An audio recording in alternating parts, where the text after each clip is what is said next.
श्री हरि। नारद व्यास संवाद।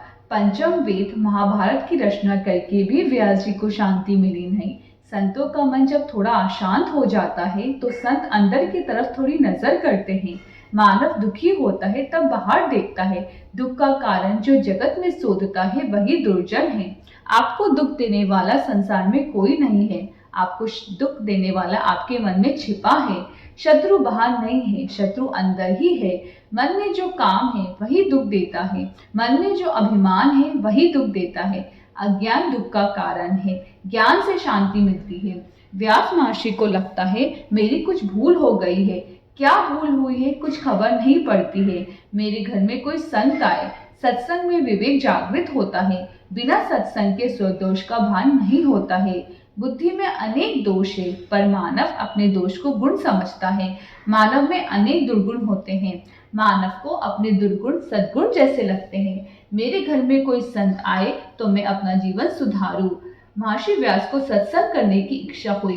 तभी नारायण नारायण नारायण कीर्तन करते हुए नारद जी वहां आए हैं। व्यास महर्षि को आनंद हुआ है। व्यास जी ने नारद जी को सुंदर आसन दिया है। आज गंगा मैया अति शांत है।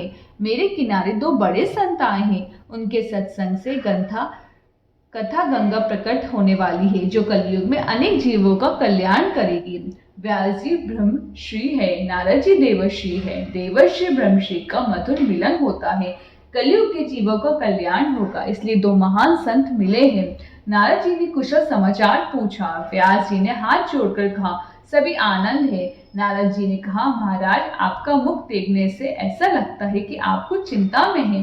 क्या चिंता है? इस पर व्यास जी बोले त्वं पर्यटनरक इव त्रिलोकी मंतश्चरो वायुरिवात्म साक्षी परावरे ब्रह्मणि धर्म तो वृते स्नातस्य में न्यून मलम विच्छज्व।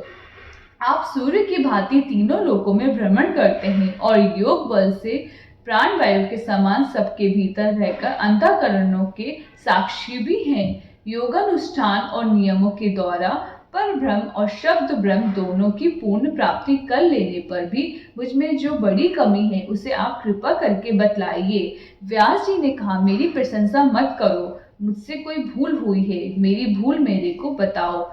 संत हृदय ऐसा सरल होता है।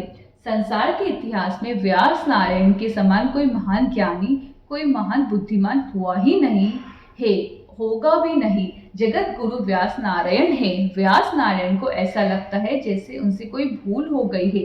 साधारण मानव अपने को बड़ा सयाना समझता है, अकड़ कर चलता है। व्यास नारायण कहते हैं मेरी कुछ भूल हुई है, मेरी प्रशंसा मत करो, मेरी भूल बताओ, मैं उस भूल को सुधारूंगा। जो आपको आपकी भूल बताए उसको बार बार वंदन करो। प्रशंसा करने वाले बहुत मिलते हैं, भूल बताने वाला मिलता नहीं है।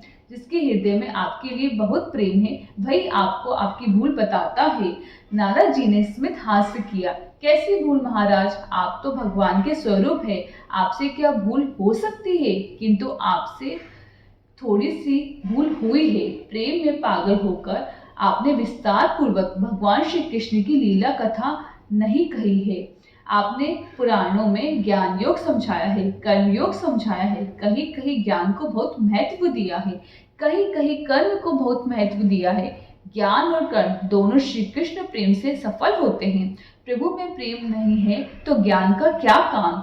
जिसकी आंख में भगवान के लिए आंसू नहीं है। कितने ही लोगों में ज्ञान तो होता है पर प्रेम वे पैसे के साथ करते हैं। 1000-2000 का नुकसान हो तो घंटा 2 घंटा अपने हृदय को जलाते हैं। मेरे 2000 गए। अरे तेरा जन्म हुआ था तो 2000 तू लेकर के आया था, तेरा क्या गया? ज्ञान तो है पर प्रेम पैसे के साथ करते हैं। ज्ञानी होना कठिन नहीं है, प्रभु प्रेमी होना बहुत कठिन है।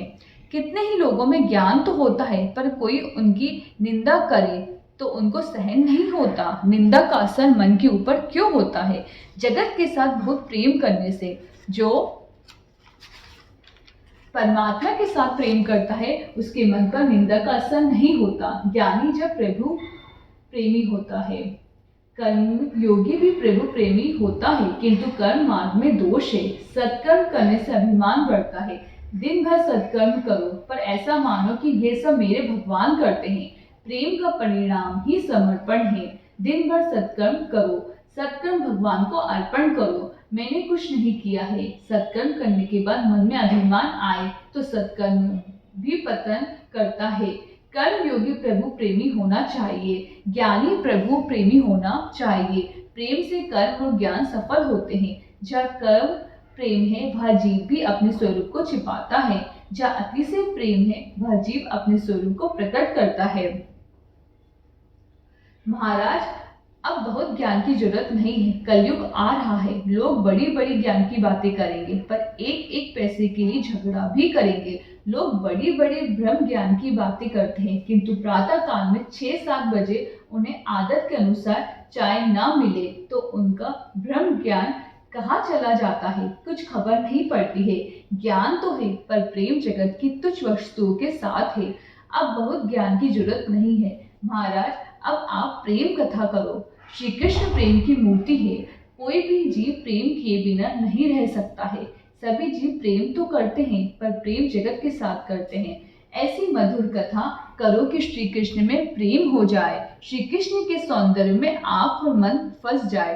तभी जीवन सुधरता है, तभी पाप छूटता है। श्री कृष्ण लीला में प्रेम ही प्रेम है। श्री कृष्ण के साथ जो अति से प्रेम करता है भगवान कृपा करके उसकी वासना का विष खींच लेते हैं। पूतना ने विष दिया किंतु भगवान ने उसको वासना रहित बना दिया। श्री कृष्ण लीला में प्रेम ही प्रेम है। ऐसी मधुर कथा करो कि श्री कृष्ण में प्रेम हो। नारायण नारायण नारायण नारायण।